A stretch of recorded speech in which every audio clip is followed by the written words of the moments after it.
எத்தனை பேர் சந்தோஷமாக இருக்கிறீங்க? ஆமென். நம்ம அல்லேலூயா சொன்னாலும் அது நோக்கத்தோடு சொல்கிறோம். அல்லேலூயா அப்படின்னா என்ன அர்த்தம்? தேவனுக்கே மகிமை உண்டாகட்டும். தேவனை புகழ்ந்து நம்ம வந்து பேசுகிறோம். கரெக்டாக? இப்போ தேவனை புகழ்ந்து பேசுகிற நாம், தேவனை மகிமைப்படுத்துகிற நாம் ஒரு நோக்கத்தோடு தான் செய்கிறோம். கரெக்டாக? நோக்கம் இல்லாமல் நம்ம எதுவுமே செய்யலை.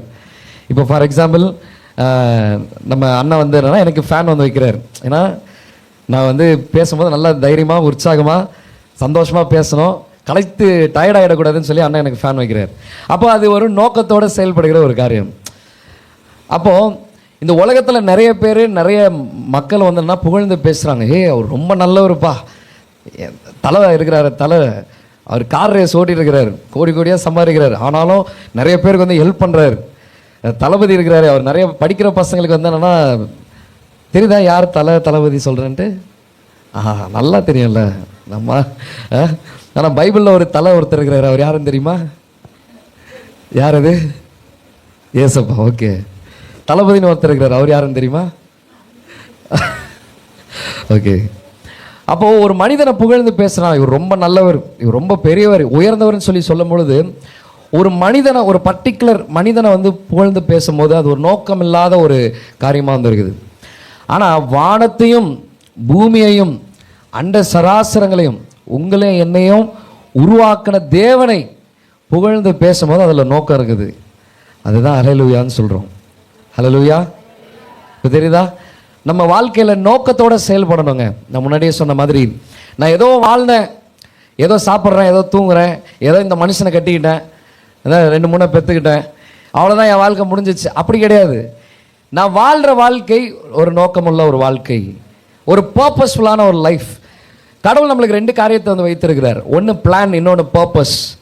பிளான்ஸ், நான் இந்த இடத்துல பிறக்கணும், எனக்கு அப்பா அம்மாவாக இவங்க இருக்கணும், இவங்களுக்கு பிள்ளையாக இருக்கணும், என் ஸ்கூலில் நான் வந்து ஸ்டூடெண்ட்டாக இருக்கணும், இந்த ஒர்க்கில் நான் எம்ப்ளாயாக இருக்கணும். இதெல்லாம் கடவுளோட பிளான்ஸ், இல்லை கர்த்தருடைய திட்டங்கள். இந்த திட்டங்களை நான் மாற்றலாம். நான் படிக்காமலேயும் போகலாம், என் அப்பா அம்மாவை எதிர்த்து நான் வீட்டை விட்டு ஓடி போகலாம், நான் கெட்டின மனைவிக்கு துரோகம் பண்ணலாம், இல்லை பிள்ளைகள் வந்தாங்கன்னா அப்பா அம்மா கிட்ட சண்டை போட்டு என் சொத்தை எழுதி கொடுன்னு வாங்கலாம். பிளான்ஸ் மாறலாம். எனக்கு இருக்கிற வேலையில் எனக்கு இந்த ஜாப் வந்து பிடிக்கல, நான் வந்து ரிசைன் பண்ணலாம். அப்போ என் பிளானை மாற்றுறதுக்கு என்னால் முடியும், ஆனால் நோக்கத்தை மாற்ற முடியாது. அந்த நோக்கம் என்னன்னா இயேசு கிறிஸ்துவினுடைய அன்பை எல்லாருக்கும் சொல்கிறது. அல்லேலூயா. அப்போது ஆண்டவர் நமக்கு ஒரு நோக்கத்தை வந்து வைத்திருக்கிறாருன்னா அது என்றைக்குமே மாறாது. ஆனால் பிளான்ஸை நம்ம மாற்றிக்கலாம். நான் இந்த ஃபோனை வைத்து தப்பான படங்களும் பார்க்கலாம், இந்த ஃபோனை வைத்து உபயோகப்படுற மாதிரி ஏசப்பாவை மகிமைப்படுற மாதிரி எதனா செய்யலாம். வசனத்தை எடிட் பண்ணலாம், கத்தி எடுத்து காய்கறியும் கட் பண்ணலாம், மனுஷனையும் குத்தலாம். கரெக்டாக? அப்போது என்னோட பர்பஸ் வந்து என்னவா இருக்குது அதுதான் நம்ம வந்து பார்க்க போகிறோம் இன்றைக்கி. பார்க்கலாமா? பிலிப்பியர் 2வது அதிகாரம் 21வது வசனம். இந்த வசனத்தை மறக்காதீங்க. 2:21. இந்த புக்கில் இருந்து தான் நம்ம, இந்த லெட்டர்ல இருந்து தான் நம்ம வந்து தியானிக்க போகிறோம். மற்றவர்கள் எல்லாரும் சேர்ந்து வாசிக்கலாமா? மற்றவர்கள் எல்லாரும் கிறிஸ்து இயேசுவுக்குரியவைகளை தேடாமல் தங்களுக்குரியவைகளே தேடுகிறார்கள். இந்த உலகத்தில் ஒரு மனுஷன் சந்தோஷமாக இருக்கணும்னு பார்த்தா 3 காரியம் சொல்லுவான். ஒன்று படிப்பு இருக்கணும், இல்லைன்னா பணம் இருக்கணும், இல்லைனா பதவி இருக்கணும். படிச்சுட்டா எல்லாம் மாறிடுமா அப்படின்னு நம்ம கொஸ்டின் மார்க் போட்டோன்னா, நல்லா பிஹெச்டி வாங்கியிருப்பான், நல்லா வந்து டாக்டரேட் பட்டம் வாங்கியிருப்பான், நல்லா நிறைய படிச்சிருப்பான். ஆனால் வீட்டில் பார்த்தோன்னா பிள்ளைங்களை போட்டு அடிக்கிறது, மனைவியை போட்டு அடிக்கிறது, பக்கத்து வீட்டில் சண்டை போடுறது, இல்லை வண்டியில் ஒன்றும் இல்லை. இது 2 நாள் முன்னாடி நடந்துச்சு. நான் பைக் ஓட்டிகிட்டு போயிட்டு இருக்கும்போது நம்ம வண்டி வந்து பழைய காலத்து வண்டி டக்குன்னு வந்து நின்றுச்சு. கிளச் கீர் வண்டி பொறுத்த வரைக்கும் என்னென்னா பிரேக்கை பிடிச்சி கிளச்சை பிடிச்சி கீர் கட் பண்ணி திருப்பியும் வந்தோன்னா போட்டு ஸ்டார்ட் பண்ணணும். நின்றுச்சு. நல்ல ஒரு டிப்டாப்பாக கோட் ஷூட் போட்டு ஒருத்தர் நல்லா அப்படியே பேக் எடுத்துகிட்டு வந்தார் நடந்து. லூசா? யார் லூசு? நான் கேட்டேன். நீ தான் லூசு. நான் சரிப்பா அப்படின்னு போயிட்டேன். நான் என்ன பேச முடியும்? பேசலாம், அதை நான் சொன்னல. நம்ம வந்து பேக்கில் கத்தி சரக்கு இல்லாத ஆளுங்களே கிடையாது. அதுவும் நம்ம ஏரியாலே ஒருத்தர் சொல்கிறார், சரி நான் விட்டுட்டேன் போ அப்படின்னு சொல்லி. அப்போது நல்லா டிப்டாப்பாக இருக்கிறாங்க, ஆனால் அன்பு இல்லை. அப்போ படிப்பு வந்துட்டா எல்லாம் மாறிடுமா? மாறாது. ரெண்டாவது, பணம் வந்துட்டா எல்லாம் மாறுமா? பணம் வந்துட்டா பணம் வந்துட்டா எல்லாருக்கும் என்னன்னா சேஃப்டி செக்யூரிட்டி தான் வந்து முக்கியம். இப்போ நான் கல்யாணம் பண்ணிக்க போகிறவங்க வந்து ஒரு 1 lakh சம்பாதிக்கணும், இல்லை 2 lakh சம்பாதிக்கணும். 1 lakh போயிடுச்சு. ஒரு சொந்த வீடு இருக்கணும், கவர்மெண்ட் ஜாப் இருக்கணும். அப்படி இருந்தால் தான் நான் கல்யாணம் பண்ணிப்பேன். அப்போ நீ கல்யாணமே பண்ணிக்காத போயிடு.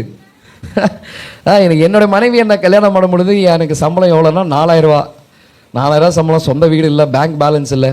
ஆனால் தேவன் நேர்த்தியான நேரத்தில் எனக்கு வந்து திருமணத்தை கொடுத்தார். இப்போ எனக்கு 3 பசங்க, ஒரு பொண்ணு 2 பையன். ஆண்டவர் வந்து நிறைவாக நடத்திட்டு இருக்கிறார். ஈவந்தோ கல்யாண புதுசில் எனக்கு வண்டியே கிடையாது. நான் எங்கே போனாலும் என்னோடய மனைவி கூட நடந்து வருவா. பஸ் ஸ்டாப்லாம் நடந்தே போய் பஸ் ஏறி போயிருக்கிறோம். எங்கேயாவது அது இந்த காலத்தில் அப்படி ஒத்துப்பாங்களா? அப்போ பணம் வந்துட்டா குணம் மாறும் அப்படின்றதுனா அப்படின்றது உண்மைதான். ஏன்னா வசனம் சொல்லுது, நீங்களோ பண ஆசை இல்லாதவர்களாக இருக்கணும், போதும் என்ற மனதுடனே இருக்கணும், தேவன் உங்களை விட்டு விலகுவதும் இல்லை கைவிடுவதும் இல்லை. அப்போ பணம் வந்துடுச்சுன்னா நிறைய பேர் வந்து என்ன பண்ணாங்கன்னா பணத்தை கொடுத்து போலீஸ் அதிகாரியை விலைக்கு வாங்குறாங்க, நியாயாதிபதி அதாவது நீதிபதிகளை விலைக்கு வாங்குறாங்க, ஜட்ஜஸ்லாம் காசு கொடுத்துட்டா தீர்ப்பு அவனுக்கு சாதகமாக வந்து பேசுகிறாங்க. அப்போது பணம் வந்துட்டாலும் இந்த உலகத்தில் ஒரு நிம்மதி இல்லை. சரி, பதவி வந்துட்டா உங்களுக்கே தெரியும். இந்த போஸ்ட்டில் எம்எல்ஏ போஸ்ட்டில் வந்து இருக்கிறவங்களாம் எம்எல்ஏ எம்பிஸ்லாம் இருக்கிறாங்க. இந்த காலேஜில் சேர்னா டொனேஷன் கொடு. அப்போ பதவியை துஷ்பிரயோகப்படுத்துகிறாங்க. எந்த காரியம் வந்துட்டா என் வாழ்க்கையை சக்ஸஸ்ஃபுல்லாக இருக்குன்னு சொல்லி பார்க்கும் பொழுது, உண்மையான தேவனை அறிந்து கொள்ளும் பொழுது தான் நம்ம சக்ஸஸ்ஃபுல்லாக இருக்கிறோம். எனக்கு பணம் கிடையாது, பதவி கிடையாது, படிப்பு கிடையாது, ஆனால் நான் இங்கே இந்த உலகத்தில் கண்ணை மூடனா அங்கே தேவனை தரிசிப்பேன். அல்லேலூயா. ஓகே, இதுதான் வந்து இந்த இடத்துல நம்மளுடைய பேரை போட்டு படிக்கலாம். பிலிப்பியர் 2வது அதிகாரம் 21. மற்றவர்கள் எல்லாரும்னு இருக்குல்ல, அதில் என் பேரை போட்டுக்கிறேன். ஓகேவா? விக்டர் ஆகிய நான் கிறிஸ்து இயேசுவுக்குரியவைகளை தேடாமல் எனக்குரியவைகளே தேடுகிறேன். அப்படி படிக்கலாமா?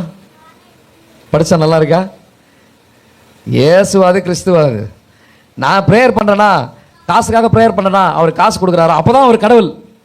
நான் ஜெபிக்கிறது எல்லாம் நடக்குதா? அப்போ தான்ப்பா கடவுள்.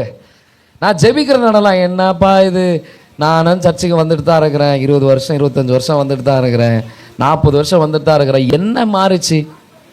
எதுவும் மாறலை. கடன் பிரச்சனை அப்படியே தான் இருக்குது. என்னோட மனைவி வாய் ஓய மாட்டேங்குது. என் புருஷன் எப்பவுமே குடிச்சிட்டு வந்து சண்டை போடுறாரு. என் பிள்ளை தடுதலையாக சுற்றிட்டு இருக்குது. என்ன மாறிச்சு?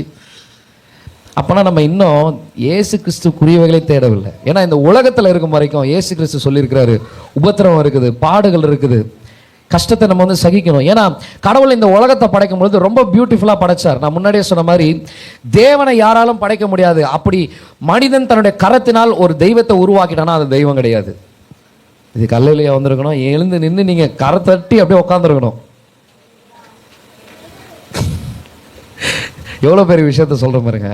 இது தெரியாமல் நிறைய குழப்பங்கள் நம்முடைய சுற்றில வந்து நடந்துட்டு இருக்குதுல்ல. தெய்வத்தை யாராலையும் உருவாக்க முடியாது. அப்படி தெய்வத்தை நீ உருவாக்கிட்டா அந்த தெய்வம் கிடையாது. அந்த தெய்வம் ஒன்னே உருவாக்குமே தவிர நீ அதை உருவாக்க முடியாது. தெய்வத்துக்கு உருவம் இல்லை. தெய்வத்திற்கு அப்போ நீ உருவத்தை கொடுத்துட்டனா அது தெய்வம் இல்லை. அப்போ வேத வசனம் தெளிவாக வந்து சொல்லுது, தேவனுக்கு உருவம் இல்லை, அவருக்கு பாலினம் கிடையாது, ஆண் பெண் எதுவுமே கிடையாது. Is a God. நம்ம கடவுளை என்ன பண்ணுறோன்னா நம்ம ஹியூமன் லாங்குவேஜில் அண்டர்ஸ்டாண்ட் பண்ணுறோம். கடவுள்னா அன்பானவர். அன்பானவர் எப்படி தெரியும்? இல்லை நம்மளோட பிள்ளைய வந்து கொஞ்சம் பொழுது அன்பா கொஞ்சம் பொழுது செல்லக்குட்டி, புஜுக்குட்டி, ஜாங்கிரி அப்படி கொஞ்சம் போது அது ஒரு அன்புன்னு நம்ம மைண்டில் அண்டர்ஸ்டாண்ட் பண்ணிக்கிறோம். இல்லை ஒரு கணவன் மனைவி எங்கேயாவது வெளியே போகும் பொழுது, இல்லை பீச்சோ பார்க்கோ எங்கேயாவது ஒரு இடத்துல போகும் பொழுது அது வந்து ஒரு அன்புன்னு நம்ம வந்து அண்டர்ஸ்டாண்ட் பண்ணுறோம். செய்கிறது நம்ம கேட்குறது எல்லாமே வந்து வீட்டில் வந்து கிடைக்குது அப்படின்னும் போது, என் அப்பா என்கிட்ட அன்பாக இருக்காருப்பா, என்னோட மனைவி வந்து அன்பாக இருக்கிறாங்க. அந்த அன்பை ஹியூமன் லாங்குவேஜில் அண்டர்ஸ்டாண்ட் பண்ணுறோம். இந்த ஹியூமன் லாங்குவேஜை வச்சு கடவுளை அண்டர்ஸ்டாண்ட் பண்ண முடியாது. அல்லேலூயா. நம்ம அல்லேலூயா நோக்கத்தோடு சொல்கிறோம். ஆமென். நான் பிச்சை எடுக்கக்கூடாது. அல்லேலூயா சொல்லுங்களேன், ஆமென் சொல்லுங்களேன். I am not a beggar. நான் தேவனோட மகத்துவத்தை பேச வந்திருக்கிறேன். அல்லேலூயா, ஆமென், வண்டர்ஃபுல். இப்போ அந்த தேவன் வானத்தையும் பூமியையும் அண்ட சராசரங்களையும் படைத்த தேவன் எனக்குள்ள வாசம் பண்ணுகிறாராம். எப்படி தெரியுமா? எபேசியர் 1:13 சொல்லுது. அன்றியும் அந்த வசனத்தை நம்ம வாசிச்சிடலாம். எனக்கு ரொம்ப பிடித்தமான ஒரு வசனம் என்ன தெரியுமா? எபேசியர் 1:11 13 வரைக்கும். பட் 13 நம்ம நேரடியாக வாசிக்கலாம். நீங்களும் உங்கள் ரட்சிப்பின் சுவிசேஷமாகிய சத்திய வசனத்தை கேட்டு விசுவாசிகள் ஆன பொழுது வாக்குத்தத்தம் பண்ணப்பட்ட பரிசுத்த ஆவியால் அவருக்குள் முத்திரை போடப்பட்டீர்கள். நம்ம வெளியே இயேசு கிறிஸ்துவை பத்தி நம்ம சொல்றோம், அது சுவிசேஷம். ஆனா சபைக்குள்ள வரும் பொழுது உபதேசத்தை நம்ம கத்துக்கிறோம், வேதாகம சத்தியத்தை கத்துக்கிறோம். அப்போ ஒரு நாளும் ஒரு வாரமோ ஒரு சபையும் ஒரு பைபிள் ஸ்டடிஸ் நடத்தணும். அல்லேலூயா. பைபிள்னா என்னன்னு சொல்லி நான் கத்துக்கணும். தேவன்னா யார் என்றதை நான் உணர்ந்து கொள்ளணும். அப்படி தேவன் என்பதை யார் என்பதை நான் உணர்ந்து கொள்ளவில்லை என்றால் அப்போ நான் ஆராதிக்க வர்றது வேஸ்ட். என்னால் பாட முடியாது, என்னால் அவரை புகழ்ந்து பேச முடியாது, என்னால் இயேசு கிறிஸ்துவை பற்றி மற்றவங்களுக்கு சொல்ல முடியாது. தேவனுடைய அன்பை நான் உணர்ந்துட்டேன் அப்படின்னா நான் என்ன பண்ண முடியாது, என்னால் கண்ட்ரோல் பண்ண முடியாது. நான் எல்லார்கிட்டையும் சொல்லுவேன். அப்படி தேவன் அப்படி என்னப்பா பண்ணாரு? தேவன் நம்ம கிட்ட என்னைக்காவது நீ 100 கிலோ தங்கம் எடுத்துட்டு வான்னு சொல்லிச்சா? சொல்ல. தேவன் அதாவது இயேசு கிறிஸ்து என்னைக்காவது நீ ஒரு 40 மைல் நடந்து வேளாங்கண்ணிக்கு வா அப்படின்னு சொல்லிச்சா? நீ முட்டி போட்டுக்கிட்டே நடந்து போய் மெழுகுவத்தை ஏற்றி வைன்னு சொல்லிச்சாப்பா? பைபிள்ல எங்கேயாவது இருக்கா? இப்படின்னே இப்படி இல்லை இப்படிதான். அப்போ தெய்வம் என்னைக்காவது நீ தீ மிதிக்கணும்னு சொல்லியிருக்கா? நான் என் பேர் சரவணாப்பா, நான் என்ன என் பேரை மாற்றலை. என் பேர் இன்றைக்கே என் ஊரில் போனால் சரவணா இங்கே தான் அப்படி தான் கூப்பிடுவாங்க.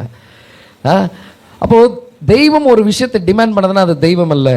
டிமாண்ட் பண்ணாமல் எப்பா என்னை மட்டும் நம்பு, நான் உனக்கு எல்லாத்தையும் செய்கிறேன்னு சொல்கிறது தான் தெய்வம். அதுதான் இயேசு கிறிஸ்து.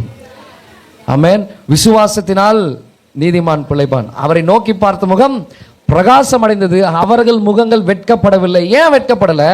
ஏன்னா நான் ஆராதிக்கிறவர் இன்னார் என்று அறிந்து கொண்டிருக்கிறேன். நான் ஆராதிக்கிறவர் யாருன்னு சொல்லி தெரியும். நான் வணங்குறேன்ப்பா. நிறைய பேர் சொல்லுவாங்க கடவுள் நம்பிக்கை இல்லைப்பா, கடவுளே கிடையாது. கடவுள் இருந்தால் என் கண்ணில் காட்டு. நான் கேட்குறேன், இப்போது இந்த ஃபேன் வைத்ததுனால காற்று என் மேலே படுது. அப்போ எனக்கு காற்று காட்டுங்க. காற்று பார்க்க முடியுதா? இல்லை இந்த எலக்ட்ரிக்கில் வர அந்த கரண்ட் பார்க்க முடியுதா? ஆனால் சுவிட்ச் போட்டால் லைட் எரியுது, பல்ப் எரியுது. அப்போ நான் கரண்ட் இல்லைன்னு சொல்லி ஒத்துக்க முடியுமா? காற்று இல்லைன்னு சொல்லி ஒத்துக்க முடியுமா? அப்போது காற்று என் மேலே படம் பொழுது நான் உணர்றேன், நான் ஃபீல் பண்ணும்போது தான் நான் சொல்கிறேன், இப்போ காற்று இருக்குதுப்பா. அப்போது உண்மையாய் படைத்த தேவனிடத்தில் நான் செல்லும் பொழுது தான், அவர்கிட்ட போகும் பொழுது தான் அவர் யாருன்னு எனக்கு தெரியும். இப்போ இந்த ஃபோன் வந்தேன்னா சாம்சங், ஓகேவா? இந்த சாம்சங் மாடல் ரிப்பேர் ஆகிடுச்சுன்னா நான் எங்கே எடுத்துகிட்டு போகணும்? அந்த ஷோரூம் தான் எடுத்துகிட்டு போனோம். இதில் இங்கே பக்கத்தில் இருக்கிற எதனா இந்த மொபைல் டாக்டர் இந்த இதெல்லாம் போட்டிருப்பாங்க நிறைய பேர். மொபைல் ரிப்பேர் பண்ணுறவங்கிட்ட எடுத்துகிட்டு போனால் அந்த குரங்கு என்ன நோண்டி வைக்கணும்னு தெரியாது, என்னத்தையாவது நோண்டி வச்சுட்டு பில்லை போட்டுரும். அப்போது இது எங்கே ஒரிஜினல் ஸ்பேர் பார்ட்ஸ் கிடைக்குது அங்கே எடுத்துகிட்டு போகும்போது இந்த மொபைல் பக்காவாக ஒர்க் ஆகும். அதே மாதிரி தான் நீங்களும் நானும் தேவனால் அவருடைய சாயல்ல அவரை மாதிரியே படைக்கப்பட்டிருக்கிறோம். ஒருத்தவங்களுக்கு தான் புரிஞ்சிருக்குது, தம்பி எதை கருத்தாக பேசுதுப்பா, அதனால தான் ஒரு அலையிலையா வந்திருக்குது. இப்போ இந்த தெய்வம் என்ன படைச்சிருக்குது. அப்போ எனக்கு பிரச்சனை, எனக்கு கவலை, எனக்கு போராட்டம்னா எங்கே போனோம்? அதனால தான் வெளியே போய் சுவிசேஷமாக சொல்கிறோம். ஏசு கிறிஸ்து நல்லவருங்க, ஏசு கிறிஸ்து பெரியவருங்க, அவர் தாங்க பாவத்தை மன்னிக்கிற பரிசுத்தர். இந்த உலகத்தில் உள்ள முக்கோடி தெய்வங்கள் எல்லாம் என்னை பாவியாக மாத்துச்சு. நீ தப்பு செய்றியா, உனக்கு மன்னிப்பே கிடையாது, நீ நரகத்துக்கு தான் போனோம். ஏய் தப்பு பண்ணா சாமி கண்ணை குத்துன்னு சொல்லி கொடுத்துச்சு. ஆனால் ஏசு கிறிஸ்து ஒருத்தர் தான் மன்னிக்கிற தெய்வம். நீ எத்தனை தடவை தப்பு செஞ்சாலும் என்கிட்ட மன்னிப்பு கையில், ஆனால் இனி பாவம் செய்யாதேன்னு சொல்லி சொன்ன தெய்வம் ஏசு கிறிஸ்து மாத்திரம்தான். அல்லேலூயா. ஒரு மனிதனுக்கு உயிர் எங்கே இருக்குன்னு சொல்லுங்கள். உயிரை பார்த்துருக்குறீங்களா? இப்போ நான் பேசுகிறேன், மைக்கு பிடிச்சிருக்கிறேன், நல்லா நிற்கிறேன், உயிர் இருக்குது தானே. நான் பணம் ஆயிட்டேனா அவ்வளோதான். எதுவுமே என்னடா பணம் தூங்குற மாதிரி தூங்குறிய சொல்லுவாங்களா இல்லையா? பணம் மாதிரி இருக்கிறிய அப்படின்னு சொல்லி. அப்போது ஒரு தெய்வமாக இருந்தால் பேசணும், ஜீவனுள்ள தெய்வம் பேசும். அல்லேலூயா. அப்படி அது பேசலைன்னா அது தெய்வம் அல்ல. வேத வார்த்தை தெளிவாக சொல்லுகிறது, வானத்தையும் பூமியும் உண்டாக்கின கர்த்தரிடத்துலேருந்து எனக்கு ஒத்தாசை வருகிறது போல அந்த வானத்தையும் பூமியும் உண்டாக்கின கர்த்தர் என்ன உருவாக்கி இருக்கிறாரு. அப்போ நான் யாரு? நான் தேவனுடைய செய்கையாக இருக்கிறேன், விலையேற பெற்றவனாக இருக்கிறேன், அபிஷேகம் பண்ணப்பட்டவனாக இருக்கிறேன். இப்போ இந்த இடத்துல பவுல் சொல்றாரு எபேசியருக்கு எழுதின நிருபத்தில், அன்றியும் நீங்கள் உங்கள் ரட்சிப்பின் சுவிசேஷமாகிய சத்திய வசனத்தை கேட்டு, ரட்சிப்பின் சுவிசேஷம்னா என்னது? இயேசு கிறிஸ்து எனக்காக மரித்தார். ஏன்னா ரத்தத்தில் உயிர் இருக்குது. என் பாவத்தை மன்னிக்கிறதுக்கு அந்த உயிரால மட்டும்தான் சரி செய்ய முடியும். அதனால தான் தேவன் என்ன பண்ணார்னா, நம்ம பழைய ஏற்பாட்டில் வாசிக்கும் பொழுது பலிகளை வந்து கொடுக்குறார். தேவன் கொடுக்குறார். ஏன் கொடுத்தாரு? நீ பாவ நிவாரண பலி செலுத்து, குற்ற நிவாரண பலி செலுத்து. அந்த பலிகள் எல்லாம் டெய்லியும் பாவம் பண்றாங்க, டெய்லியும் பலி செலுத்திட்டே இருக்கிறாங்க. ஆசாரியர்களுக்கு ஓய்வே கிடையாது. வெட்டுறான் டெய்லியும் கசாப் கடை பாய் மாதிரி பலி செலுத்துறான். இவன் சரியா இல்லைன்னா, இவன் சரியா இல்லாம மகா பரிசுத்த ஸ்தலத்துக்கு போனா கடவுளை அவனை போட்டுறாரு. பயத்தோடயே இருக்கிறான். கடவுளை பார்க்கும்போது ஒரு பயத்தோடயே பார்க்குறான். ஐயோ இன்னைக்கு நம்ம தப்பு செஞ்சிடக்கூடாது, ஆண்டவரே என்ன மன்னிச்சிருங்க. பலி செலுத்துறான், உள்ள போறான், பலி செலுத்துறான், ஜனங்களுக்காக பலி செலுத்துறான். இப்படியே போயிட்டே இருக்குது. அதுக்கு ஓய்வு இல்லை. அப்போ ஆண்டவர் ஏன் கொடுக்குறாருன்னா, நீ என்னதான் உன் சொந்த முயற்சியில் நான் நல்லவன் ஆகணும்னு நினைச்சாலுமே உன் சொந்த முயற்சியால் உன்னால முடியாது. ஏன்னா ஆதாம் ஏவாள் பாவம் செய்யும் பொழுது அவங்க என்ன பண்ணாங்க? போயிட்டு இலையில போயிட்டு ட்ரெஸ்ஸை தைச்சிட்டு வந்தாங்க. ஆனால் தேவன் என்ன பண்ணார்னா, ஆட்டு தோலில் ஒரு ட்ரெஸ்ஸை தைச்சு கொடுக்குறாரு. அவன் டெய்லரிங் வேலை தப்பாக பண்ணான், ஆண்டவர் அதை சரிப்படுத்தினார். டெய்லரிங் வேலை இப்படிதான்ப்பா. நம்முடைய ஞானத்தை வைத்து நம்ம கடவுளை அண்டர்ஸ்டாண்ட் பண்ண முடியாது. அதுக்கு தேவன் யாருன்னு சொல்லி நம்ம விசுவாசிட்டோம் அப்படின்னா அவரை ஈஸியாக அண்டர்ஸ்டாண்ட் பண்ணிக்கலாம். அல்லேலுயா, கொஞ்சம் சத்தமா அல்லேலுயா. என் லாங்குவேஜில் அண்டர்ஸ்டாண்ட் பண்ணா நான் வந்து இலைய தச்சு தான் ட்ரெஸ் போடணும். ஆனால் ஆண்டவர் லாங்குவேஜில் நான் அண்டர்ஸ்டாண்ட் பண்ணேன் அப்படின்னா அவர் எனக்கு போட்டு விட்டுருவாரு ட்ரெஸ்ஸு. அப்போ ஆண்டவர் வந்து என்ன பண்ணாருன்னா, இருபா சொந்த குமாரனாகிய இயேசு கிறிஸ்துவை நான் அனுப்புகிறேன். அவர் ஆட்டுக்குட்டியை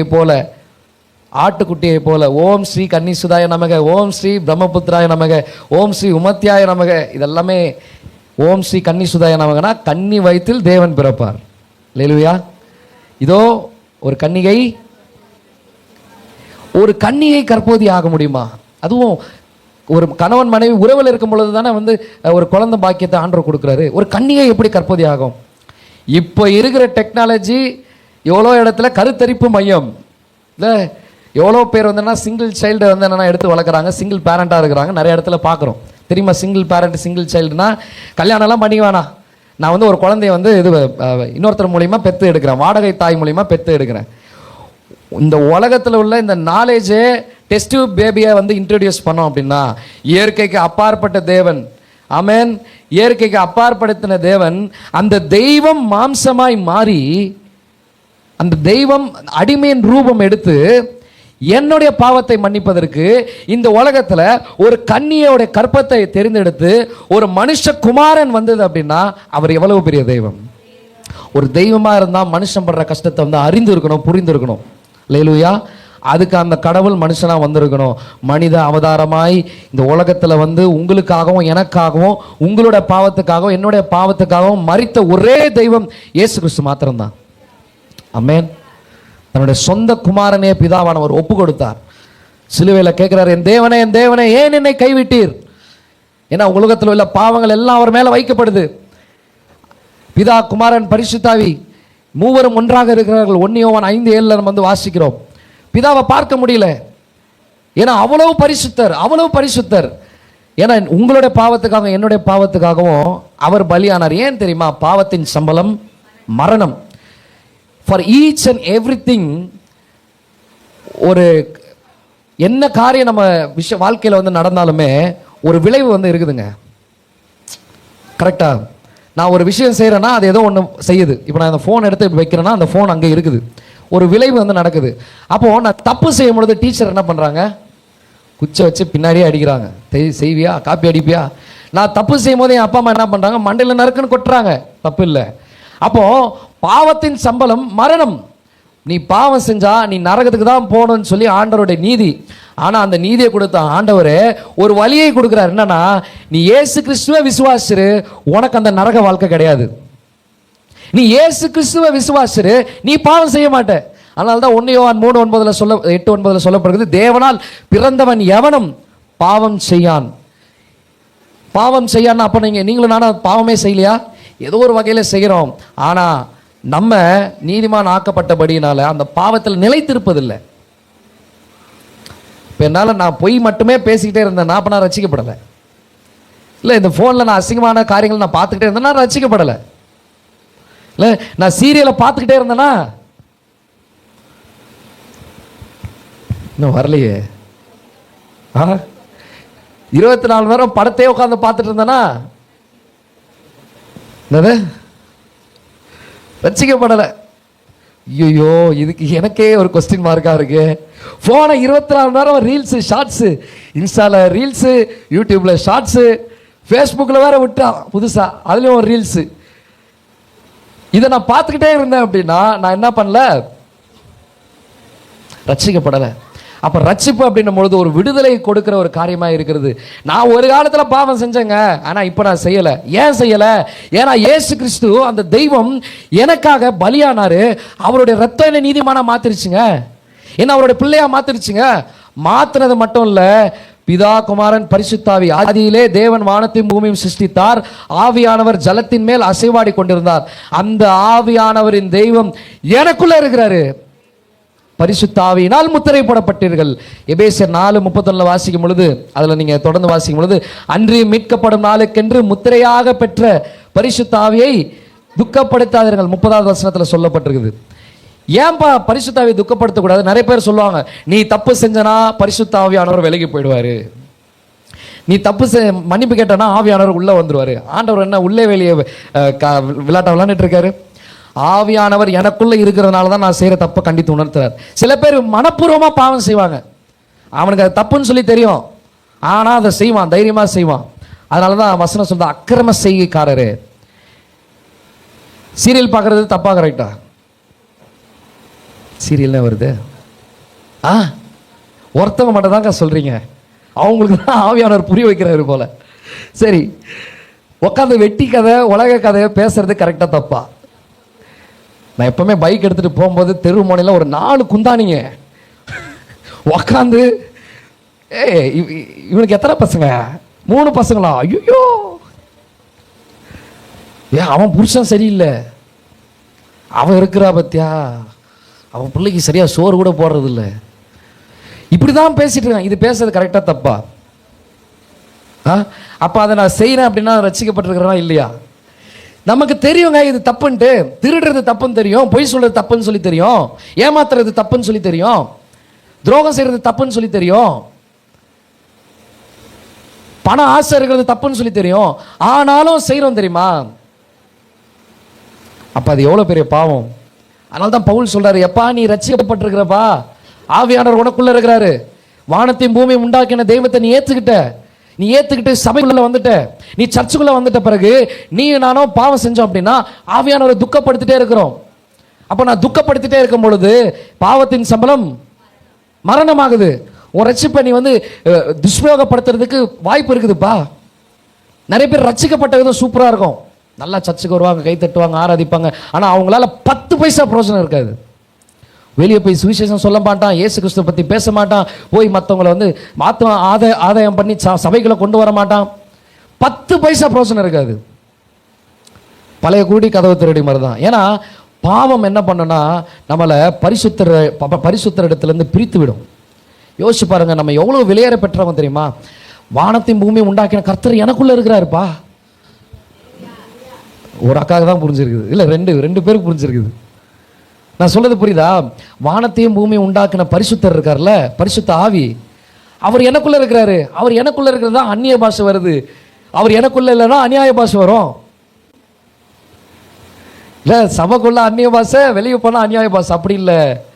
நான் சபைக்குள்ள இருக்கும் பொழுது, சபையா இணைந்து இருக்கும் பொழுது, பரிசுத்த ஆவியானவர் எனக்குள்ள வாசம் செய்யும் பொழுது பரிசுத்தமான காரியங்கள் வெளிப்படுகிறது. நான் இயேசுவின் அன்பை பத்தி நான் சொல்றேன். அதனால தான் பவுல் சொல்றாரு, பிலிப்பியருக்கு வருவோமா, அதே 2வது அதிகாரம் 21வது வசனத்துல, மற்றவர்கள் எல்லாரும் கிறிஸ்து இயேசுவுக்குரியவைகளை தேடாமல் தங்களுக்குரியவைகளே தேடுகிறார்கள். தகப்பனுக்கு பிள்ளை ஊழியம் செய்வது போல அவன் என்னோட சுவிசேஷத்தை நிமித்தம் ஊழியம் செய்தான் என்று அவனுடைய உத்தம குணத்தை அறிந்திருக்கிறீர்களே. திமோத்தேவை பத்தி சொல்றாரு பவுல். ஏன்னா பவுல் இந்த பிலிப்பியர் நிருபத்தை எழுதும் பொழுது 60லேருந்து 65 அந்த கிபி 60லேருந்து 65 அந்த நேரத்தில் தான் எழுதியிருக்கிறார். கிபி தெரியுமா? கிறிஸ்துவுக்கு முன் கிறிஸ்துவுக்கு பின். ஏன்னா இந்த பைபிளில் ஒருத்தரும் ஒரு இடத்துல இருந்து ஒருத்தரை மையப்படுத்தி எழுதுனது. ஒரே தெய்வத்தை மையப்படுத்தி எழுதுனது அதுதான் பைபிள். பைபிளில் ஹிஸ்ட்ரி இருக்குது, போயட் இருக்குது, வரலாறு இருக்குது, தீர்க்க தரிசன ஆகமங்கள் இருக்குது, ஃப்யூச்சரில் என்ன நடக்க போகுதுன்னு இருக்குது, நிருபங்கள் இருக்குது, அட்வைசஸ் இருக்குது, சங்கீதங்கள் இருக்குது. அப்போ இந்த பைபிள் ஒரு ஒரு காலகட்டத்தில் ஏதோ ஒரு மூலையிலிருந்து ஒரு ஆசிரியர்களால் ஒருத்தரை மையப்படுத்தி எழுதுனது. அதுதான் யாரு? இயேசு கிறிஸ்து. குர்ஆன் இருக்குது. அது யாருன்னா கிபி 600வது நூற்றாண்டில் தான் ஒரு தூதன் சொல்லி முகமது எழுதினாராம். அதுக்கு வரலாறு கிடையாது. மகாபாரதம், பகவத்கீதை ஒரு இடத்துல இருந்து மலையை பெயர்த்து இன்னொரு இடத்துல வந்து வைத்தது, அதுக்கு என்ன ஆதாரம் இருக்குது? கிடையாது, ஆதாரங்கள் இல்லை. ஆனால் கிபி நமது கிறிஸ்துவுக்கு முன் சூப்பர்கா கிபி நீங்க இயேசுவை பத்தி சொல்லனா பரலோகம் உங்களுக்கு பிபி. அந்த காலத்தில் வாழ்ந்த கான்ஸ்டன்டைன் மன்னன் இயேசு கிறிஸ்துவை ஏற்றுக்கிட்டான். அவன் அதை மதமாய் அறிவித்தான்.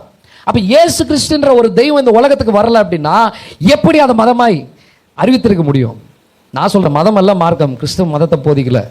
மதம் தான் இதை கொண்டு வா அதை கொண்டு வா, நான் பிரியமா இருக்கிறேன்னு சொல்லுவான். ஆனால் கிறிஸ்துவம் என்பது மதம் அல்ல, உறவு. நீ எப்படி இருக்கிறியோ அப்படியே வாப்பா, எதுவுமே பண்ணாதப்பா. அதுதான் வேத வார்த்தை வந்து நம்மளுக்கு வந்து சொல்லுது. கரெக்டா? இப்போ கான்ஸ்டன்டைன் மன்னன் பண்ணும் பொழுது தான் கிபின்னு சொல்லி சரித்திரத்தை வந்து இது பண்றாங்க. அப்போ அங்க இருக்கிற எல்லாருமே வந்து எழுதி வைக்கிறாங்க, இயேசு கிறிஸ்து செய்த அற்புதங்களை எழுதுகிறாங்க. பவுல் சபையை துன்பப்படுத்தினார், சபையை போட்டு அடிச்சாரு. யாரெல்லாம் இயேசு கிறிஸ்துன்னு சொல்லி சொல்றாங்களோ அவங்களெல்லாம் வெட்டுறாரு, குத்துறாரு, மிதிக்கிறாரு. அவர் இயேசு கிறிஸ்துவை ஏத்துக்கும் போது அவர் ஜெயிலில் உட்கார்ந்து இருக்கிறாரு. அவர் சொல்றாரு 3வது அதிகாரத்தில் 3வது அதிகாரம் 5-8 வரைக்கும் வாசிக்கும் பொழுது, நான் 8ஆம் நாளில் விருத்த சேதனம் அடைந்தவன், இஸ்ரவேல் வம்சத்தான், பென்யமின் கோத்திரத்தான், எபிரேயில் பிறந்த எபிரேயன், நியாயப்பிரமாணத்தின்படி பரிசேயன், பக்தி வைராக்கியத்தின்படி சபையை துன்பப்படுத்தினவன், நியாயப்பிரமாணத்திற்குரிய நீதியின்படி குற்றம் சாட்டப்படாதவன். அப்படி இருக்கிறவர் ஜெயிலில் உட்கார்ந்து லெட்டர் எழுதுறாரு. என்ன லெட்டரு? நான் இயேசு கிறிஸ்துவுக்காக கஷ்டப்பட்டுட்டு இருக்கிறேன்ப்பா. அப்போ இயேசு கிறிஸ்துவுக்காக பாடுபடுவதும் உபத்திரப்படுவதும் நமக்கு வாக்குத்தத்தமாய் கொடுக்கப்பட்டிருக்குது. நாட் பிகாஸ் கடவுள் வந்து என்னை நேசிக்கிறதுனால நான் வந்து அப்படியே ஜாலியா இந்த லைஃப் வந்து உலகத்தை வந்து வாழ்ந்துட்டு போயிடுவேன். கிடையாது. ஜாலின்னு எல்லாம் ஓலியை தான் இழந்துட்டு இருக்கிறாங்க. ஜாலியாக தான்ப்பா பேசினேன் அந்த பொண்ணுகிட்ட, ஜாலியாக தான்ப்பா அந்த பையன்கிட்ட பேசினேன், ஜாலியாக தான்ப்பா அந்த பையன்கிட்ட என் இருதயத்தை கொடுத்துட்டேன். ஜாலின்னு அவன் லைஃப் காலியானதான் மிச்சம். அப்போ ஆண்டவரை தேடுகிற பிள்ளைகளுக்கு ஒரு நாளும் வெட்கமடைவதில்லை. ஆமென். அவரை நோக்கி பார்த்த முகங்கள் என்னதான் பிரச்சனை வந்தாலும், என்னதான் பாடுகள் வந்தாலும், என்னதான் உபத்திரங்கள் வந்தாலும் அதை மேற்கொள்வதற்கு ஆவியானவர் பலத்தை கொடுக்கிறார். காரணம், வானத்தையும் பூமியும் உண்டாக்கின கர்த்தர் எனக்குள்ள இருக்கிறார். அதனால தான் பவுல் வேதனையோட சொல்லுகிறார், மற்றவர்கள் எல்லாரும் கிறிஸ்துவுக்குரியவைகளை தேடாமல் தங்களுக்குரியவைகளை தேடுகிறார்கள். ஆனால் தீமோத்தேயு எப்படிப்பட்டவர் தெரியுமா? உத்தம குமாரன் அப்படின்னு சொல்லி பவுல் வந்து சாட்சி கொடுக்கிறார். உத்தம குணம் இருக்குதுப்பா. அப்படி இந்த சபையில யாரை குறித்தாவது சாட்சி கொடுக்க முடியுமா? எத்தனை ஆத்துமாக்களை தேவனுக்கென்று அறுவடை செய்தோம், எத்தனை பேருக்கு சுவிசேஷம் சொன்னோம். அதனால தான் பவுல் சொல்றார் 2வது அதிகாரத்தில் நீங்க வந்து பார்க்கும் பொழுது 2:11-12 நீங்க வாசிக்கும் போது, உங்கள் ரட்சிப்பு நிறைவேற பிரயாசப்படுங்கள். ரட்சிப்பு நிறைவேற பிரயாசப்படுங்கள். நான் ரட்சிக்கப்பட்டுட்டேன், சபைக்கு வந்துட்டேன், இயேசு கிறிஸ்து யாருன்னு சொல்லி எனக்கு தெரிஞ்சிருச்சு, ஞானஸ்தானம் எடுத்துட்டேன், அபிஷேகத்தை பெற்றுட்டேன், ஆண்டவர் எனக்கு வரங்களை கொடுத்திருக்கிறார். Yes, everything was perfect. ஆனா உன்னுடைய ரட்சிப்புல நீ செயல்படவில்லை என்றால் நீ இந்த உலகத்தானதான் இன்னும் இருக்கிற. உன் ரட்சிப்பை கேள்விக்குறியா இருக்குது. ரட்சிக்கப்பட்டா மாத்திரம்தான் பரலோகம் போக முடியும். ஆமென், ஆமென். நான் பாவத்திலிருந்து என்ன மரணத்திலிருந்து அந்த தண்டையிலிருந்து ஆண்டவர் மீட்டுட்டாருப்பா, என்ன பரலோகத்துக்கு வந்து பாத்திரவனாய் மாத்திட்டாருன்னு சொல்லி நான் நம்புறேன் தெரியுமா? அப்படி நான் நம்பும் பொழுதுதான் நான் இயேசுவை பத்தி நான் சொல்றேன். அப்ப இயேசு கிறிஸ்துவை பத்தி நான் சுவிசேஷமாய் அறிவிக்கவில்லை என்றால் என்ன கிடையாது? நான் இன்னும் வந்து என்னோட ரட்சிப்பில் செயல்படலை. அப்போது இந்த ஃபோனை வாங்கிட்டு ஒன்றும் நான் நேற்று ஒரு ஃபார்மல் ஷூ ஒன்று போட்டேன். அது வாங்கி பல வருஷமாக போடாமல் அப்படியே வச்சிட்டேன். ஒரு தடவை போட்டுட்டு அப்படியே வச்சிட்டேன். என்னோட கல்யாணத்துக்கு வாங்கினேன்னு நினைக்கிறேன். கல்யாணத்துக்கு வாங்கி ஒரு தடவை போட்டது தான். அந்த கோட்டும் துவைக்கலை, ஃபோனும் சரி, அந்த ஷூவும் வந்து அப்படியே போடலை. நேற்று போட்டு நடக்கிறேன், ஷூ பிஞ்சிருச்சு. அப்போ சொல்கிறாங்கப்பா, ஷூ போட்டால் நடக்கணும், நடக்க தான் அது வந்து என்னென்னா இருக்கும், இல்லைன்னா பாட்டம் வந்து பிஞ்சிட்டு வந்துடும். அதே மாதிரி தான் அதை காட்டிலும் விசேஷமாய் ஆண்டவர் எனக்கு கொடுத்த ரட்சிப்பு, பரலோகத்துக்கு பாத்திரவானாகிய நான் ரட்சிப்பில் செயல்படலைன்னா எங்கே போகணும்? பிசாசோட போய் நரகத்தில் கும்மி அடிச்சுட்டு தான் இருக்கணும். உன்னால நான் கெட்ட, என்னால நீ கெட்ட. சாத்தானுடைய வேலை என்ன தெரியுமா? தனியா பிரிச்சுட்டு போறது தான். சில பேர் சபைக்கு வந்தாலும் தனியா இருப்பாங்க, தனியா அப்படியே போவாங்க. சோத்திரம் சிஸ்டர், சோத்திரம் சோத்திரம் பா. ஏய், சர்ச்சுன்றது ஐக்கியத்தை நிறைவேற்றதான் சபை. சிஸ்டர் எப்படி இருக்கிறீங்க, நல்லா இருக்கீங்களா? போன வாரத்தோட ஒரு வாரம் நீங்கள் கொஞ்சம் இலச்சமாக இருக்குது, என்னாச்சு உங்கள் குடும்பத்தில் கஷ்டமா பிரச்சனையா சொல்லுங்க, வாங்க நம்ம 2 பேரும் ஜோம் பண்ணலாம். இது கூட வந்து கை பிடிச்சி நான் ஜோம் பண்ணுமா? இதோட ஸ்டேட்டஸ் என்ன, என்னோட ஸ்டேட்டஸ் என்ன? இதனால தான் சபையில் என்ன பண்ணுச்சு, ஸ்டேட்டஸ் கிட்டஸ்லாம் கிடையாது, எல்லாம் ஒயிட் அண்ட் ஒயிட், உஜாலா ஒயிட்டுக்கு வா. பணக்காரன்லேருந்து ஏழை வரைக்கும் ஒயிட் அண்ட் ஒயிட், உஜாலா ஒயிட்டில் வர்றது. ஆனால் நம்ம ஆளுங்க என்ன பண்ணிட்டானுங்க, அதே வந்து என்னன்னா ஏளனமாக பேச ஆரம்பிச்சிட்டாங்க. அந்த ஒயிட் அண்ட் ஒயிட் போடும்போது உண்மையிலே சொல்கிறேன், எனக்கு ரொம்ப பிடிக்கும், ரொம்ப நான் வந்து என்ஜாய் பண்ணுவேன். எந்த ஏற்றத்தாழ்வும் இல்லை, எந்த பாகுபாடும் இல்லை. ஏன்னா இதை பெரியாரே அப்ளாஸ் பண்ணிக்கிறாரு. கடவுள் மறுப்பை தெரிவிக்கிற பெரியாரே, டேய் அங்கே போய் பாடுறா, ஏழையிலேருந்து பணக்காரன்லேருந்து எல்லாம் ஒரே இடத்துல உட்காந்து சாப்பிட்றான், ஒரே தெய்வத்தை வந்து ஆராதிக்கிறான். நீங்கள் வந்து இயேசு கிறிஸ்து அவர்கிட்ட போயிட்டு அன்பை கற்றுக்கோங்கப்பா, கிறிஸ்தவங்கிட்ட அன்பை கற்றுக்கோங்கப்பான்னு சொல்லி பெரியார் சொன்னார். ஆனால் இன்னைக்கு எல்லாம் மாறிக்கிட்டு இருக்குது. ஏன்னா போலி கிறிஸ்தவர்கள் இருக்கிறாங்க, போலி திருச்சபைகள் இருக்குது, போலி ஊழியக்காரங்க இருக்கிறாங்க. போலியாய் இயேசு கிறிஸ்துவை காண்பித்து கொடுக்கறதுனால தான் ஒரு இம்பாக்ட் வந்து நடக்கல, ஒரு அசைவு வந்து ஏற்படலை. சுவிசேஷம் எவ்வளோ வெளியேறப்பட்டது. நான்லாம் சாவணும்னு சொல்லிட்டு போனேங்க, சூசைட் பண்ணிக்கணும்னு சொல்லிட்டு போனேன். இயேசு கிறிஸ்து ஒருத்தர் இன்ட்ரோடியூஸ் பண்ணாரு, நான் இன்னைக்கு உங்க முன்னாடி நின்று பேசுறேன். எத்தனை பேரோட வாழ்க்கையை மாற்றி இருக்குது தெரியுமா சுவிசேஷம்? அது வெளியேறப்பட்ட சுவிசேஷங்க. அதை சொல்றதுக்கு சபைக்கு துப்பு இல்லைன்னா அவன் ரசிக்கப்படலை. பாஸ்டர் மட்டும் தான் சொல்றேன். யோப்பா எத்தனை தடவைப்பா மாரடிச்சுன்னு சபையில். இயேசு கிறிஸ்து யார் என்பதை அறிந்து அவரை புரிந்து செயல்படவில்லை என்றால் நீங்களும் நானும் இம்மைக்காக மாத்திரம் வாழ்ந்துட்டு இருக்கிறோம். வசனம் சொல்லுது, நீங்கள் இம்மைக்காக மாத்திரம் வாழ்வீர்கள் என்றால் உங்களுடைய வாழ்க்கை, உங்களோட நிலைமை பரிதபிக்கப்பட்ட ஒரு கூட்டத்தில் இருக்குது. நம்ம கிறிஸ்தவர்கள் மட்டும்தாங்க செத்தா பிறகு ஒரு வாழ்க்கை இருக்குதுன்னு சொல்லி நம்புகிறோம், நித்திய வாழ்க்கை நம்புகிறோம். தெரியுமா? நேற்று ஒரு பையன்கிட்ட கேட்குறேன், டேய் என்னடா இவ்வளோ அநியாயம் பண்ணுறிய, இத்தனை பேரு கூட சாட் பண்ணுற, இத்தனை பொண்ணுங்களை ஏமாத்துற, குடிக்கிற, இதுக்கப்புறம் ஒரு வாழ்க்கை இருக்குடா. வாழ்க்கை என்ஜாய் பண்ணும்பா, செத்த நாள் தான் முடிஞ்சிச்சு. அட பைத்தியக்காரா, இதுக்கப்புறம் ஒரு வாழ்க்கை இருக்குடா, அதான்டா நித்திய ஜீவன். இயேசு கிறிஸ்துவை விசுவாசிப்பதே நித்திய ஜீவன் வசனம் சொல்லுதுடா. அதனால தானே நான் பாஸ்டராக மாறிட்டேன், அதனால தானே நான் இயேசுவை பற்றி உங்ககிட்ட வந்து சொல்கிறேன். அவங்ககிட்ட ஷேர் பண்ணேன். பாவத்தின் சம்பளம் மரணம்டா. தப்பு செஞ்சால் என்னைக்காவது ஒரு நாள் நீ மாட்டிப்ப, அதை ரொம்ப அசிங்கப்படுவ, பாவத்தோடு வந்து வாழாதரா அப்படின்னு சொல்லி நான் வான் பண்ணேன், சுவிசேஷத்தை சொன்னேன். மேபி ஒரு நாள் அவன் மாறலாம், இயேசு கிறிஸ்து அவன் கூட பேசுவார், அது நமக்கு தெரியாது. ஆனால் அதை நம்ம உணர்ந்துருக்கிறோம், அதை வந்து புரிஞ்சிருக்கிறோம். புரிந்தும் நம்ம அதை சொல்லலைன்னு நினச்சிக்கோங்களேன். அப்போ நீங்களும் நானும் மகா பாவத்தை செய்து கொண்டு இருக்கிறோம். நீங்களும் நானும் கிறிஸ்துவுக்குரியவைகளை தேடலை, எதை தேடிட்டு இருக்கிறோம்? உலகத்துக்குரியவைகளை தேடிட்டு இருக்கிறோம்.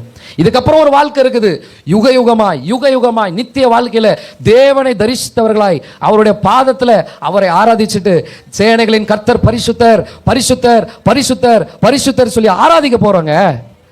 அல்லேலூயா, அல்லேலூயா. நான் சொல்லுகிற அல்லேலூயால ஒரு நோக்கம் இருக்குது, நான் சொல்ற ஆமேன்ல ஒரு நோக்கம் இருக்குது, நான் தேவனை குறித்து ஒருத்தர்கிட்ட பேசுறேன்னா ஒரு நோக்கம் இருக்குது. அல்லேலூயா.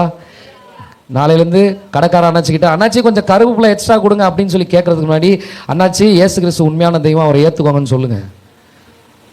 யாரா 2 பசங்க தெருவில் சண்டை போட்டு இருந்தாங்கன்னா, ஏய் சண்டை போடாதீங்கன்னா, இயேசு கிறிஸ்து சமாதானத்தின் தேவன் சொல்லுங்க. யாரா உங்களை திட்டுறாங்களா, இயேசு கிறிஸ்து உங்களை நேசிக்கிறாருன்னு சொல்லுங்க. அல்லேலூயா. பரவாயில்ல, சுவிசேஷத்து நிமித்தம் பாடுபட்டா அது எனக்கு பாக்கியம் தாங்க. நான் இயேசு கிறிஸ்துவை பற்றி ஒருத்தர்கிட்ட சொல்றதுனால நான் கஷ்டப்பட்டா சந்தோஷம் தாங்க. ஏன் தெரியுமா நம்மளால சொல்ல முடியல? பாவம்.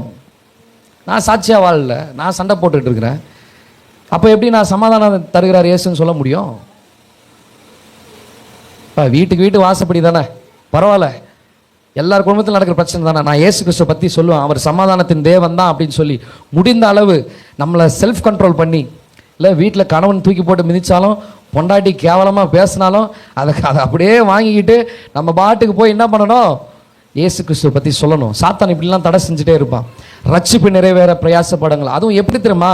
அந்த வசனத்தில் வந்து, ஆதலால் எனக்கு பிரியமானவர்களே நீங்கள் எப்பொழுதும் கீழ்ப்படுகிறபடியே நான் உங்களுக்கு சமீபமாய் இருக்கும் பொழுது மாத்திரமல்ல, நான் தூரமாய் இருக்கிற இப்பொழுதும் அதிக பயத்தோடும் நடுக்கத்தோடும் உங்கள் ரட்சிப்பு நிறைவேற பிரயாசப்படுங்கள். பவுல் ஜெயிலில் இருக்கிறாரு, ஜெயிலேருந்து லெட்டர் எழுதுறாரு. ஆனால் அங்கே என்ன சொல்கிறாருன்னா, சபைக்கு பா ஊழியம் செய்யுங்கப்பா, ரட்சிப்பு ஆண்டவர் கொடுத்துருக்கிறாருப்பா, ஆண்டவர் உன்னை புரிய வச்சிருக்கிறாரு, உண்மையான தெய்வத்தை நீ அறிந்து கொண்ட, அதனால நீ போய் சுவிசேஷம் சொல்லு. பவுல் என்கரேஜ் பண்றாரு. ஒருவேளை நம்மை நடத்துகிறவர்கள் இன்றைக்கு இருக்கலாம், இல்லாமல் போகலாம். என்னை நடத்தின போதவர் இப்போ இல்லை, எனக்கு ஞானஸ்நானம் கொடுத்த போதவர் இப்போ இல்லை. ஆனாலும் அவர் செய்த ஊழியத்தை போல அதை காட்டிலும் மென்மேலும் அதிகமாய் செய்வதற்கு ஓடுவதற்கு ஆண்டவர் எனக்கு பலனை கொடுத்துருக்கிறார். அல்லேலூயா, அல்லேலூயா. நம்மளை நடத்துகிறவர்கள் துக்கத்தோடு அல்ல, சந்தோஷத்தோட அவரை வழிவிட்டு அனுப்பணும்னு வசனம் சொல்லுது. என்ன நடத்துகிற என் பாஸ்டர், என்ன நடத்துகிற என்ன போதகர் அம்மா, எல்லாரும் மனிதர்கள் தான், எல்லாரும் தவறு செய்கிறவர்கள் தான். அவர்கள் செய்கிற பாஸ்டர் அம்மாவே இப்படி பண்ணிட்டாங்க அப்படி சொல்லக்கூடாது. அவர்களும் மனிதர்கள் தான். அவர்களை ஃபாலோ பண்ண ஆண்டவர் அழைக்கல, தேவனை ஃபாலோ பண்ண ஆண்டவர் அழைத்திருக்கிறார். அல்லேலூயா. அப்போ தேவனுடைய வார்த்தையை போதிக்கிற அவர்கள் வசனத்தின்படி எதுவாக இருந்தாலும் கீழ்ப்படிந்து அவர்கள் சொல்வதை கேட்டு ஊழியம் செய்வதை தான் தேவன் விரும்புகிறார். இதுதான் உலகத்திற்குரியவைகள் அல்ல, கிறிஸ்து இயேசுக்குரியவைகளை தேடுவது. அல்லேலூயா, அல்லேலூயா. ஃபுல்லாக உட்காந்து வாக்குத்தத்தத்துக்காக ஆண்டவரே எனக்கு சொன்னீரே செய்யும் செய்யும், நித்திய ஜீவன் அளிப்பார் என்பதே வாக்குத்தத்தம் முடிஞ்சிச்சு. வாக்குத்தத்தங்கள் எல்லாம் ஆம் என்றும் ஆமென் என்றும் கிறிஸ்து இயேசுவுக்குள்ளாக நிறைவேறி முடிந்துச்சு. இயேசு கிறிஸ்துவை ஏற்றுக்கொண்ட நான் எல்லா வாக்குத்தத்தத்திற்கும் சுதந்திரவாளியாய் பாத்திரவானாய் இருக்கிறேன். அல்லேலூயா. இந்த வசனம் பயப்படாத உன்னுடனே இருக்கிறேன்னு சொன்னா, ஆமா இருக்குதுப்பா. எனக்கு இந்த வாக்குத்தத்தங்களை விட எனக்கு இதுதான் வாக்குத்தத்தம். எபேசியர் 1:13, பரிசுத்தாவியினால் முத்திரை போடப்பட்டீர்கள். வாக்குத்தத்தம் பண்ணப்பட்ட பரிசுத்தாவியினால் முத்திரை போடப்பட்டீர்கள். ஆவியானவர் எனக்குள்ள, அதனால என்ன பண்ண முடியாது? அசுத்தாவிக்கு இடம் கிடையாது, உலக பிரகாரமான காரியத்துக்கு இடம் கிடையாது, பாவத்திற்கு இடம் கிடையாது, பாவத்தின் வல்லமை என்னை மேற்கொள்ளாது, பிசாசின் வல்லமைகள் என்னை மேற்கொள்ளாது. எப்படிப்பட்ட மந்திரங்கள், பில்லி சூனியங்கள், ஏவல்கள், கட்டுகள் எது பண்ணாலும் என்னை மேற்கொள்ளவே கொள்ளாது. அல்லேலூயா, அல்லேலூயா. நீங்களும் நானும் யார்? இயேசு கிறிஸ்துவை மகிமைப்படுத்த அழைக்கப்பட்டிருக்கிறோம். அவருக்காக வாழ அழைக்கப்பட்டிருக்கிறோம். அவருக்குரியதை தேட அழைக்கப்பட்டிருக்கிறோம். ரட்சிப்பு நிறைவேற பிரயாசப்படுங்கள் என்று பவுல் சொன்னது போல இந்த சபைக்கு ஆவியானவர் சொன்ன வார்த்தை, ரட்சிப்பு நிறைவேற பிரயாசப்படுங்கள். கர்த்தர் தாமே இந்த வார்த்தையை ஆசீர்வதிப்பாராக. ஆமென். ஹல்லேலூயா.